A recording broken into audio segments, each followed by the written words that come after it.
네, 안녕하세요. 안과의사 정의사입니다. 저는 SNU 안과를 운영하고 있는 대표 원장이고요.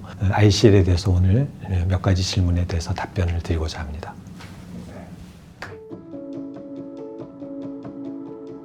I started using ICL in 2002, right after ICL got KFDA approval in same year. As you are well aware of high myopia prevalence in Asia Pacific area region, I was always looking for refractive treatment option for high myopia, since it is difficult to safely perform corneal vision correction surgery in high myopia patients. I remember that I found out about posterior phakic IOL called ICL by peer-reviewed journal and international congresses, and I asked Uzon Medical Company to expedite the Korean FDA approval process for ICL. Prior to phakic lens, refractive lens exchange was the only alternative for high myopia correction.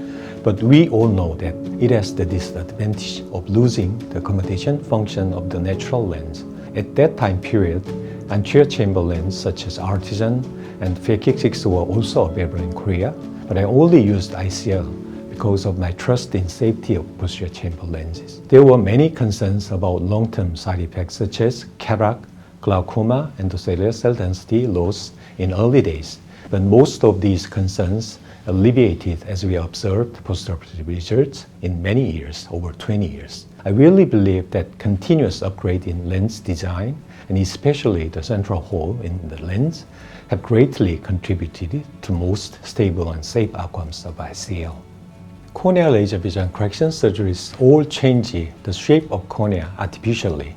This can potentially lead to complications such as irregular astigmatism or dry eye syndrome, and rarely but more serious problems like corneal ectasia. On the other hand, ICL surgery does not cause any damage to patient's eye, and in case of any issue, it is removable and the eye can go back to the original stage. This removability becomes more significant advantage from a long-term perspective when the patient needs cataract surgery. It is a fact that cataract surgery after corneal refractive surgery patients may compromise overall clinical outcomes. With more multifocal IOL will be implanted in the future, the advantage of iris removability will become more prominent. Also, the Viva lens is expected to bring significant benefits in the long-term management of patients. If patients with ICL becomes more presbyopic, the strategy of replacing ICL with Viva lens before the cataract formation could offer an excellent option for lifelong management of patients' refractive error. How has your usage and positioning of EVO changed over time? Do you see EVO to treat lower myopia than 5 years ago? If so, what factors have influenced this change? 그 시작은 잘 아시겠지만 ICL 렌즈 삽입 수술은 각막 수술이 불가능한 고도근시 환자에 있어서 선택적으로 사용하던 어떻게 보면 각막 수술의 대체자였다고 볼 수 있습니다. 근데 이제 20년이 넘는 기간 동안 그 렌즈 삽입 수술의 임상 경험을 하면서 환자나 의사 모두 이 수술이 더 안전하고 더 효과적인 수술이라는 확신을 가지게 되었죠. 그래서 지금은 한 5년, 10년 전부터는 사실 고도근시에 국한된 수술이 아니라 대체자가 아니라 어떻게 보면 경쟁자의 시대에 돌입을 했다고 생각을 합니다. 그러니까 결국은 축구 경기로 비유를 하자면 백업 선수였던 요원이 이제는 주전 선수와 경쟁을 하는 그런 단계에 와 있다. 앞으로 굉장히 전도유망한 그런 선수이다. 정의를 할 수 있을 것 같아요. 고도근시는 당연히 렌즈 삽입을 주도적으로 하게 되고 중등도 근시에서도 환자와 충분한 체어 타임을 가지면서 수술의 장단점을 서로 비교, 논의하고 그 이후에 환자와 상의를 해서 수술 방법을 결정하는 게 지금의 트렌드가 되고 있고, 어떻게 보면 굉장히 큰 흐름인데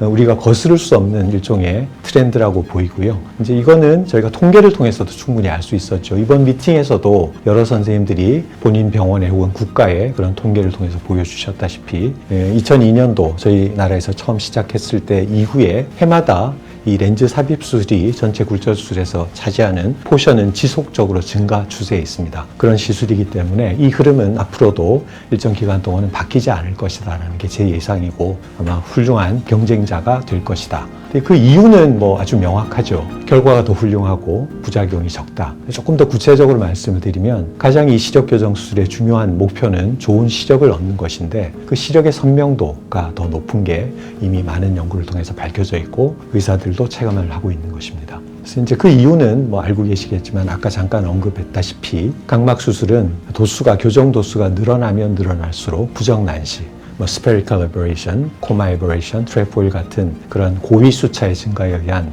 시력의 질적인 저하가 부득이하게 발생할 수밖에 없는데 그런 성향이 렌즈 삽입 수술은 적기 때문에 더 좋은 시력, 완성도가 높은 크리스프하고 샤프한 시력을 만들 수가 있다. 이게 이제 굉장히 중요한 부분이 되겠고요. 또 하나 이제 우리가 특히 고도근시나 중도근시에서는 좋은 시력을 만들어 놔도 이게 안정적으로 유지가 되지 않고 장기적으로 약간의 근시나 난시의 재발, 퇴행이 일어나는 경우들이 적지 않습니다. 근데 그런 부분이 상대적으로 렌즈 삽입은 적다는 게 이미 충분히 알려져 있죠. 그래서 가장 또 의사들이 두려워하는 각막 시력 교정 수술의 부작용은 각막 확장증이거든요. 이제 굉장히 그 심각한 부작용을 일으킬 수가 있는데 이런 부분들을 렌즈 삽입에서는 전혀 우려하지 않아도 된다는 그런 심정적인 안정감이 또 있죠. 그리고 초기에 사실 이 렌즈 삽입 수술을 우리가 시행할 때 장기적으로 이런저런 문제가 있을 수 있겠다. 백내장, 녹내장, 각막 내피세포 손상 그런 우려들이 대부분은 이제 종식이 되었다, 불식이 되었다는 게 굉장히 중요한 부분이 될 것 같고요. 마지막으로 첨언하자면 우리가 계속 이렇게 살지는 않을 거고 결국은 중년이 되고 노년이 되면 백내장 수술이 필요하고 노안이 올 때인데 그때 두 번째 수술을 하게 될 때 뭐 비바 렌즈를 쓰던 아니면 멀티포칼 아이를 써서 노안을 교정을 하던 그런 결과들이 각막 수술을 한 사람들에서는 그렇게 만족스럽지 않을 수 있다는 그런 태생적인 한계가 있다고 생각합니다. 그래서 이런 모든 것들을 종합해서 판단하면 뭐 의사는 당연히 조금 더 렌즈 삽입 수술 중에 좋은 수를 줄 수밖에 없지 않을까. 그런 것들은 의사가 이제 그런 확신을 가지게 되면 트렌드가 되고 환자들도 그걸 느끼게 되고 그게 이제 대세가 될 것이다 라는 게 제 예상입니다. Knowing what you know now, what advice would you give to other ophthalmologists just getting started with EVO to optimize their surgical outcomes and happy patients? 그 모든 어떤 특정 시술을 처음 시작할 때 의사가 가져야 될 제일 중요한 자세는 지식도 지식이지만 그 수술에 대한 본인의 확신이 중요하다고 생각합니다. 이미 여러 차례 말씀드렸고 선생님들도 아마 이미 뭐 논문을 통해서나 아니면 환자를 통해서나 선배 의사들을 통해서 이 수술이 굉장히 훌륭한 결과를 만들 수 있는 수술이다라는 그런 얘기는 들으셨을 거라고 생각하고 그것을 본인의 확신으로 만들어야 되는데 그런 확신을 가지려면 결국은 초기의 경험이 대단히 중요하다. 성공적인 환자를 내가 만들고 그 환자를 통해서 훌륭한 피드백을 받았을 때 내 확신이 된다. 내 자신의 것이 된다라고 생각을 합니다. 그걸 위해서는 그냥 저절로 되는 게 아니고 준비의 기간이 필요한데요.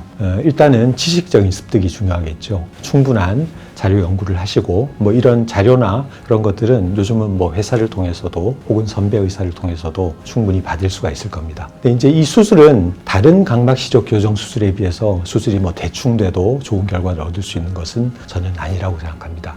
의사가 얼마나 꼼꼼하게 플래닝을 하고 그걸 수행을 하느냐가 굉장히 중요한 부분인데요. 특히 적절한 환자, 이 수술을 해서 좋은 결과를 얻을 수 있는 좋은 환자를 초기에 선택을 하고 그 환자에게 최적의 렌즈, 크기와 도수, 난시축의 렌즈를 선택을 하고 그걸 충실하게 안전하게 수행을 하고 그 이후에 잘 환자를 이렇게 관리를 하고 이런 과정들이 이루어질 때 환자분도 그리고 선생님도 만족을 하시고 좋을 거라고 생각합니다. 다행스럽게도 이게 이제 일본의 좋은 선례를 따라서 저희 한국에서도 초기 진입하시는 선생님들을 교육할 수 있는 그런 프로그램이나 아니면 그런 ICL 엑스퍼트들이 실제 수술 술기를 견학할 수 있는 기회를 저희가 제공을 하기 위한 준비를 하고 있거든요. 그래서 그런 부분을 잘 이용하시면 선생님들도 앞으로 훌륭한 ICL 서전이 될 수 있을 거라고 확신합니다.